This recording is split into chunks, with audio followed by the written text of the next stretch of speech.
Hey, welcome back. Today I want to talk about what it means to be a leftist urban planning advocate. In my last video, I made a call to action to dream big. Dreaming big is something that you really have to devote your energy to. It takes a lot of willpower to bring your passion to the world. Worse still, our existing economic and social system make it nearly impossible to put in the research and time needed to become a good advocate after we finish work every day. But this is really important. It's kind of the most important.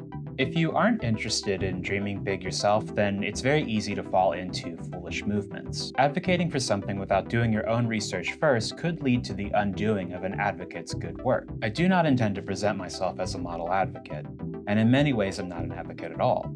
I think what sets me apart is that I've done a lot of research on radical planning, which is an academic concept that describes a very real form of community power building. I feel like it's my responsibility to share these concepts with the world, as they're often behind paywalls or, at the very least, written in a very complicated, esoteric language. I feel like if I share these concepts with people, then they may start to move towards a radical model of urban planning and become better advocates themselves. What does that make me? I have no idea. But I do hope that one day, when I'm fully ingrained into a community, I can help my neighbors build the neighborhood we desire through these concepts. In this video, I want to give you some observations I've made as a very small-time urban planning content creator. Then I want to share with you what it means to be a leftist urban planning advocate. And finally, I want to share some urban planning concepts that I think are pretty radical. I'm here from the soul-sucking app TikTok. Prior to the pandemic, I was only a casual YouTube viewer. Having the need for subtle office-like background noise, I started putting YouTube videos on while I worked from home. First, it was the synthesizer era. Then I had my big cooking era, and then rapidly I fell into LeftTube. For years, I had been developing my own leftist understanding in the realms of urban planning and governance. I had no idea that YouTube was a source of educational material that both validated my beliefs and challenged some of the concepts I held on to. Having no energy or video editing experience for a 20-minute YouTube video essay, I started making my stupid little TikToks instead. At first, they were simply things that I found interesting in my city, but with the goal of bringing radical planning concepts to the world, I moved quickly onto videos that highlighted the nature of state-sanctioned gentrification. This is when the followers started rolling in, and it's also when the comments came as well. Reading TikTok leftists' unfiltered, limited character hot takes on the housing crisis is defeating at best. I have read the stupidest, most asinine garbage imaginable, and it's made me question my high level of optimism for the future. But for every bad take I've read even more comments that encourage me to keep saying what is generally unsaid in the gentrification discussion. Now, it's important to remember that just because people agree with you, it does not mean you're right. And fortunately, the opposite is true, that just because people disagree with you doesn't mean you're wrong. I see a major gap in the general leftist understanding of urban planning. Radical planning concepts are typically tied to revolution, and when they're not, they're watered down to the point that they can just work within the system. I think that revolution as the sole means of achieving radical planning concepts is nonsense and a turnoff. I also think that believing we can achieve our goals while working entirely within the system is equally absurd. Being a leftist advocate is difficult. We all share a belief that whatever we're doing right now is not working. We also generally know that tearing down the entire system and starting over is off the table at this exact moment. So the path of least resistance that many leftists fall into is to use the system's designated pathways of reform. While we need to be doing this in the short term, many people fall into the idea that these are permanent solutions. Worse, I think that leftists sometimes believe that because their political views are left, then their every action is left as well. Someone needs to say this, so it's going to be me. If you are advocating for a market-based solution to a social problem, you are not advocating for anything on the left. The privatization of social services is a hallmark of neoliberalism, and there is nothing left about that. Like I said, being a leftist advocate is difficult. You have to sift through all these movements, and sometimes they have elements that are very left. But if the core of them is to continue our system of privatization, then maybe you should move on to some other movement. So let's take housing as an example of advocacy. What would it look like if you were a leftist housing advocate? Well, one way might be to canvass for politicians who support repealing the Faircloth Amendment. Like I said in my last video, the Faircloth Amendment prevents us from building any new public housing on a meaningful scale. If you believe in electoralism, I fully support you. If you think that by voting in the right people we can make real change in the world, you're right. This is one of those short-term solutions that I mentioned earlier. This is part of the package, and this might be housing advocacy, but it's not exactly dreaming big. When you hear something that seems so outlandish and impossible, take a moment. Breathe.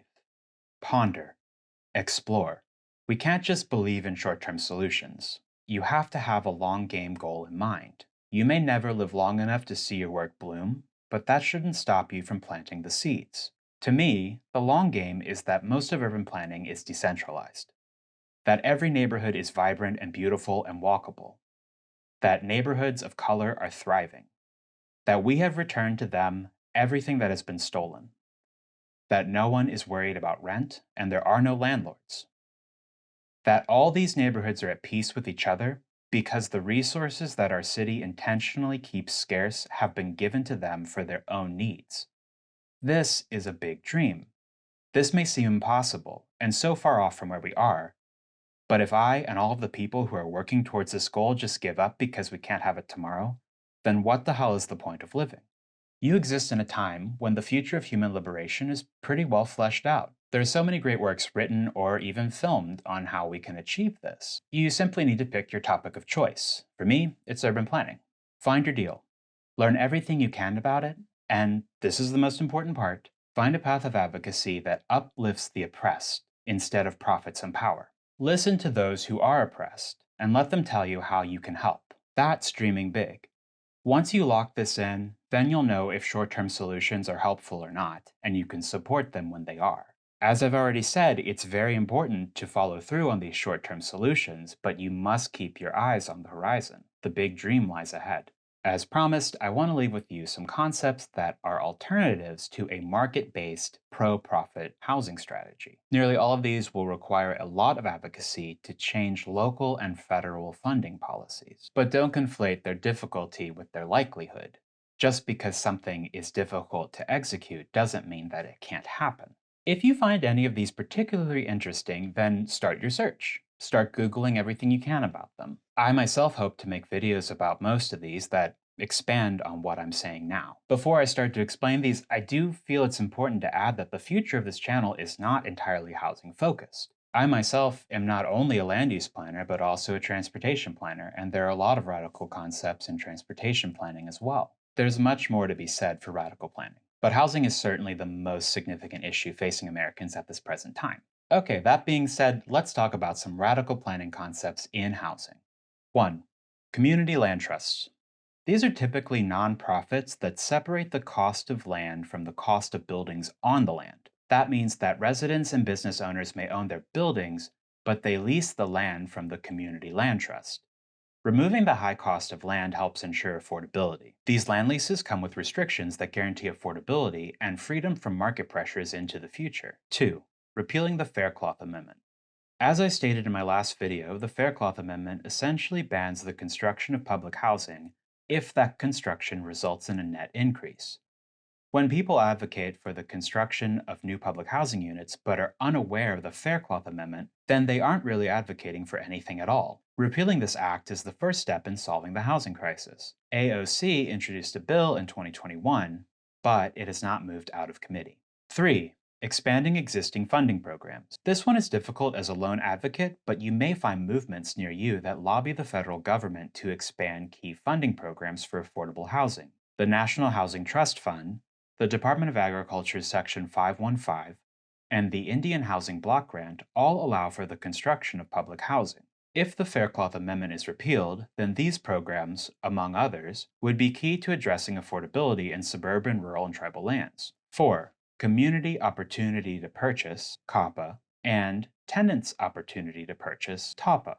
These are policies that cities can adopt to give nonprofits or existing tenants the right to first refusal when a landlord decides to sell their building. To simplify the process, cities that have COPA or TOPA in place require the landlord to first notify nonprofits or tenants about the sale of their building.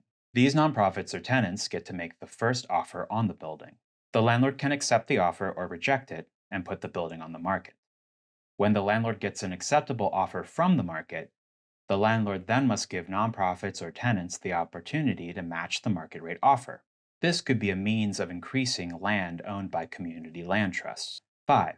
National or local rent control. Rent control is necessary for the decommodification of housing. When you read about politicians and economists who oppose rent control, they quite literally tell you that developer landlords would move out of the real estate business. All right, bye. Rent control creates a cap that rent can increase per year. This means that landlords in gentrifying neighborhoods would not be able to displace their existing residents. It also would mean that developer landlords would not be interested in speculative purchases in these same areas. When you think that rent control is an impossible goal, look to St. Paul, Minnesota. Housing advocates there were not only able to repeal Minnesota's ban on implementing rent control, but also defeated a powerful landlord lobby to institute a 3% rent increase cap on the city of 300,000 people. This happened in 2021. Admittedly, there's still a chance that City Council could ignore the will of the people through their own inaction. 6. The Homestead Act for the 21st century. This concept addresses hypervacancy, a condition where significant portions of cities are vacant after decades of decline. Think about cities like Pittsburgh, Detroit, or St. Louis.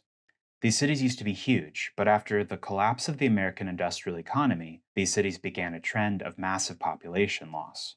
The Homestead Act for the 21st century proposes new federal funding programs that provide assistance for people to revitalize these cities by removing the financial barriers to homeownership and home improvement. It's an interesting concept that has the potential to increase BIPOC homeownership and community wealth, fill vacant homes and infill vacant properties, and take advantage of the walkable nature of these once prosperous cities. 7. Finally, I'll leave you with the Homes Guarantee. This movement advocates for federal policy that ensures that everyone has a right to permanently affordable housing.